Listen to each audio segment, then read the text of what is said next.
Hey now, before we get into this breakdown and review of the Acolyte S1 E8 The Acolyte, spoilers! Well, after a full flashback penultimate episode that didn't move the Acolyte's present-day plot an inch, many Star Wars fans, including myself, were a tad worried that the finale wouldn't be able to stick the landing or thread the needle, as they say.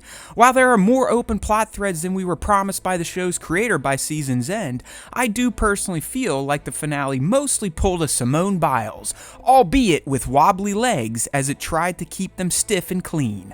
I will say that some of the questions I had at the end that I thought would be answered were directly influenced by interview quotes from Leslie Headland, who, over time, has promised this as being a mostly self-contained season with no major plot carryovers or cliffhangers, and that fans would learn the real truth behind the genesis of May and Osha, two beings that came from one. The finale didn't pay off on either of those promises, which naturally stifles expectations and can make it not feel as resolute as we were told. But I can't blame the content of the final episode itself, because it was damn near extraordinary. My biggest issue is that we were promised some clarity on the twins and we didn't get it, and we were also told that if the show didn't get a second season, the narrative arc would be complete enough to not necessarily need one.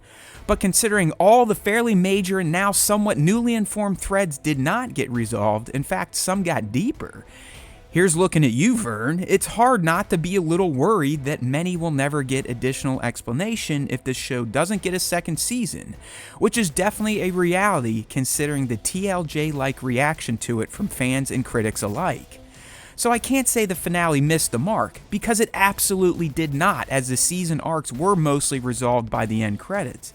But it's hard not to place blame on Headland for making promises that didn't really pay off in full if you're feeling a bit let down or uneasy at the prospects of ever getting answers about Vernestra and her ties to Camille, he and Osha's training, and how our creeper DP plays into all of it. Now that I got the negative out of the way, I will say that more than halfway into this finale, I felt it was some perfect live-action Star Wars and highly enjoyable as a lifelong fanboy to take in. This episode had a ship chase, an amazing lightsaber duel that felt like Crouching Tiger, Hidden Dragon with laser swords, a force choke death, a freaking Kyber bleed, more interesting takes on how the Jedi are perceived outside their order and within it, more interesting takes on how the Sith, or those who go dark, contrast with the Jedi and how they can seduce those from the light, and a freaking Darth Plagueis cameo as his native species and not changed for real canon. Oh, and this guy even showed up. I just wonder if it's crackhead Yoda or the reformed Yoda. It really is hard to get upset at all those moments in Star Wars narrative concepts, especially when you consider that this finale had about 40 minutes to tie all of that up, which it did pretty neatly, albeit with many new or more informed threads being left for a potential second season. This finale also reinforced just how damn good Lee and Manny were at bringing their characters to life, because quite frankly, they stole the episode and this season from their castmates. These two actors and the characters they gave life to are now Star Wars gems. LJJ just nailed the tortured soul of Soul, both in his line delivery and his physical performance, and Manny was no different in breathing life into Camille. Master Soul really is an intriguing Jedi now, and if it weren't for him, the Order would have had a major reckoning on its hands nearly a century before they get wiped out. If Vernestra wasn't able to use him as the fall guy, then the secret of a rogue dark-side user would have definitely come out, which in turn may have put the Jedi Order in political turmoil, but it would have also fully activated it against the thought of a Sith or a dark side presence resurgence. One could argue that if Vernestra didn't continue the lie Soul and the Force started, albeit with her own spin on the real events, the Jedi Order may have had a chance to stop the rise of the Sith before it even started in earnest. But like we learn of the Order by the Galactic Republic era, her hubris, and that of the Order itself, kept them perpetuating lies and not being honest with themselves, thinking they could fix everything if left to their own devices and ways of thinking.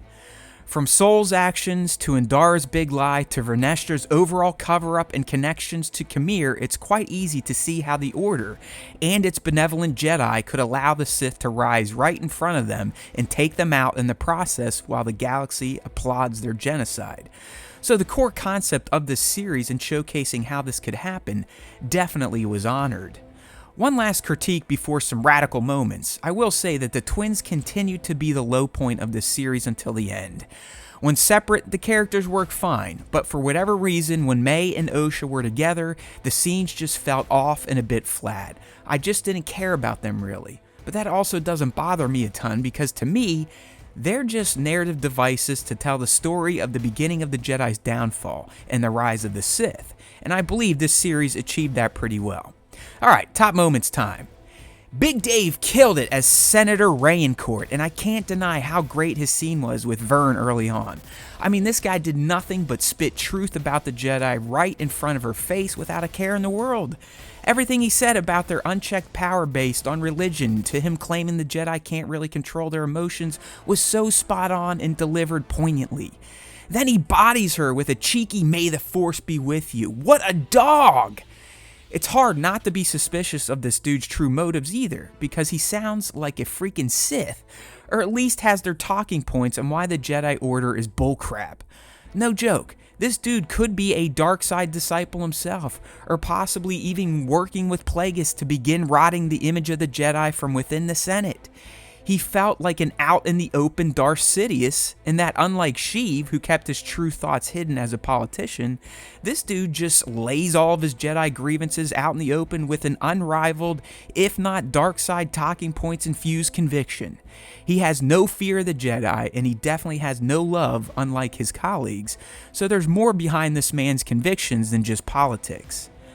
It was fleeting, and we still don't really understand what it means in terms of his role and everything, but seeing the Darth Plagueis cameo and that he remained Moon was an amazing fan moment and one that elicited both a verbal and physical reaction from myself. He looked spot on, had the Sith robe and Sith eyes, and just felt creepy and sinister. He's the big reason for a second season at this point, and also cause for concern if we don't get another go from Headland and her team. Was he spying on Kamir because Darth Tenebrous sent him to see what was going down on Baldemnik? Is he trying to find his own acolyte to take out his master, and Q and Osha caught his interest? Is he Q's real master and is watching him from the shadows do the things all Sith do, which is to recruit an acolyte to take out their master? Lots of mystery around this guy's cameo, so while amazing, I just hope it gets paid off on and gives us a clear understanding of his role in everything and how he eventually becomes the master of Sheev, the galaxy's greatest Sith mastermind. Big surprise, a lightsaber duel between Sol and Kamir makes the top moments, but for real, this duel was awesome from start to finish, and it felt both fresh with some of the wushu stuff while also feeling familiar. Sadly, we won't get to see any more duels because Sol is dead, but I'm eager to see Kamir back in action if we get the chance. And finally, a scene I didn't expect to ever really see in live action, but watching Osha bleed a crystal in real time due to force choking Sol and killing her light may be one of the coolest and most well done scenes in all of Star Wars. It's one of the most unique Star Wars moments between Force users to ever be featured, and visually it was done quite well. Okay, eggs and references time. I mean, we already chatted about him, but he has to go on this list now that he's canonized as a Moon for life. He's perfect. Just hope we get to see more and learn more about his journey in becoming the wise Sith who molded Palpatine into the biggest galactic threat since the Sith Empire. Again, I just went over the crystal bleed, but this is something that has been featured in comics and books before, so it has to be touched on. Regardless, this is the best portrayal of a crystal bleed I've ever been witness to. I missed this back in E6, but Vern's ship is called the Kenteros, which is named after her former Padawan Imri Kenteros, who apparently dabbled in the dark side, could control people's emotions, and seemingly died as Vern's Padawan. I believe his species also has a long lifespan, so considering that it was made crystal clear that Kamir is a fallen Jedi Padawan of hers, who is older than he looks, one has to wonder if Kamir is based on Imri, or actually Imri who survived and is now fully embracing the dark side with a new name and drive.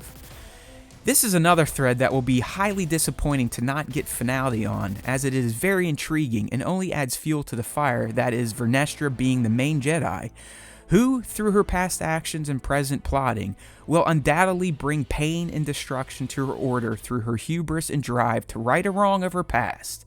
Listen, people, when she's talking about how Sol let one mistake ruin him and every choice since and how his mind was twisted, she's also talking about herself and Q. So like Sol, she too will bring herself and everyone around her nothing but pain and despair because she can't get over the fact that she's wrong and needs to atone. How about learning that May, just like Luke on Cloud City, was essentially saved by the sucking of a vent in a deep hole? The tube even had motion-controlled lights. Finally, we got a glimpse of Mr. Backwards Talk himself. It was said he wouldn't be an S1, but here we are. One of his pupils is coming to him, more than likely to keep her lie alive and control the narrative that she has been perpetuating since learning about the Brendock disaster. I believe she is telling her version of the truth to Yoda and not cluing him in at all about the potential rise of a dark side force that is tipping the scales. Otherwise, he would have literally jumped into action, or would he? He's been dismissive of other masters before. Think about how he treated Dooku's warnings. So you never know with this guy, as his hubris is greatest of all.